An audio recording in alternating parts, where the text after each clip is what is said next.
Donald Trump's son-in-law, Jared Kushner, received a staggering $2 billion from Saudi Arabia for his brand new private equity firm.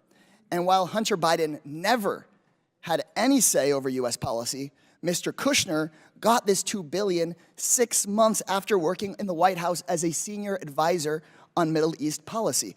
Mr. Kushner had no experience in private equity. In fact, he was so inexperienced that Saudi officials tried to block the transfer of the money until the Crown Prince overruled them.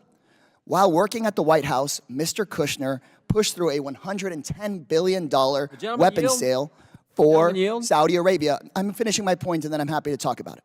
He then defended the deal in the wake of the Saudi government's murder of journalist Jamal Khashoggi. And while this may all just be a coincidence, there's many questions. Like, was any of this money passed along to Trump? Was the Saudi money a thank you for a job well done in the White House? Was Jared given this money in exchange for anything else? Or did someone with no experience just have a lucky payday? These are questions we should have answers to. Thank you, Chairman. While we clearly disagree on the merits of this meritless investigation, I hope, Chairman, that we can at least come to an agreement on some basics.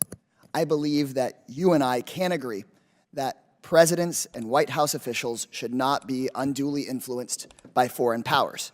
So, Chairman, I'd be happy to yield to you briefly for a yes or no. Can we all agree that White House officials should not be bribed or unduly influenced by foreign actors?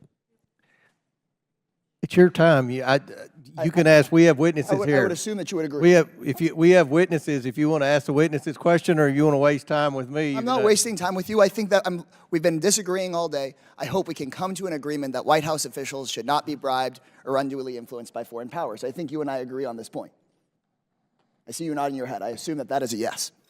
I'm glad that we can work as an oversight committee on investigations, do the work we need to do, and make sure that no one in the White House has betrayed the public trust. We've spent countless hours talking about Hunter Biden, investigating every single person that seems like he's ever shaken hands with. We've not found a shred of evidence that connects it to the President of the United States or anyone with any say over U.S. policy. But someone who has worked in the White House did accept money from a foreign power. Donald Trump's son-in-law, Jared Kushner, received a staggering $2 billion from Saudi Arabia for his brand new private equity firm.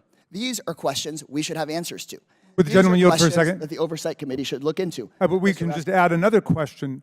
What was the role that Jared Kushner played in covering up the assassination and dismemberment of Jamal Khashoggi, ordered by the Royal Conference? Ranking member. And so I want to know, if Hunter Biden had accepted $2 billion from the Saudi government, I'm sure we'd be looking into that today.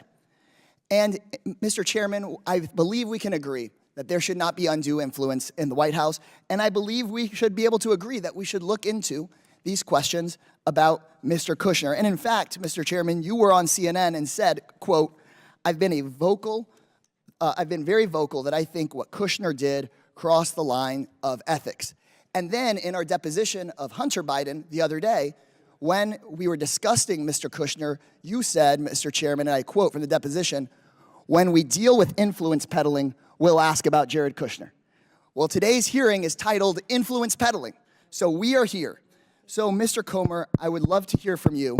Can we fulfill our responsibility as an oversight committee and determine if Saudi Arabia bribed or unduly influenced Jared Kushner or other White House officials? Is that something we'd be willing to look into?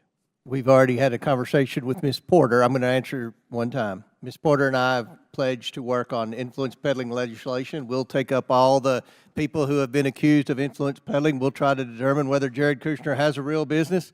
We haven't been able to find a real business that the Bidens have had yet. Now, just still your time, Mr. Casar. So could we expect to subpoena Mr. Kushner's correspondence with the Saudi government or his firm's financial records or financial transactions between Mr. Kushner and his father-in-law? Is that something that we would consider doing as part of that hearing you just discussed? What was the question? If we are serious about looking into foreign money, I saw recently a poster board here about $100,000 to a car dealership. Are we going to be serious about the $2 billion from the Saudi government to Mr. Kushner? My question is, would we be at least subpoenaing Jared's correspondence with the Saudi government and his firm's financial records? Can we commit to doing that? I think it's important to see if there were real legitimate businesses. And if there was influence let me peddling? ask you a question. What business was Hunter Biden in? We heard explicitly from Mr. Biden. We heard explicitly from Mr. Biden about his extensive business record and his experience on boards. We heard about that. Time's Mr. expired. Kushner, on the other hand, Chair now recognizes $2 billion. Mr. Fallon for 5 minutes.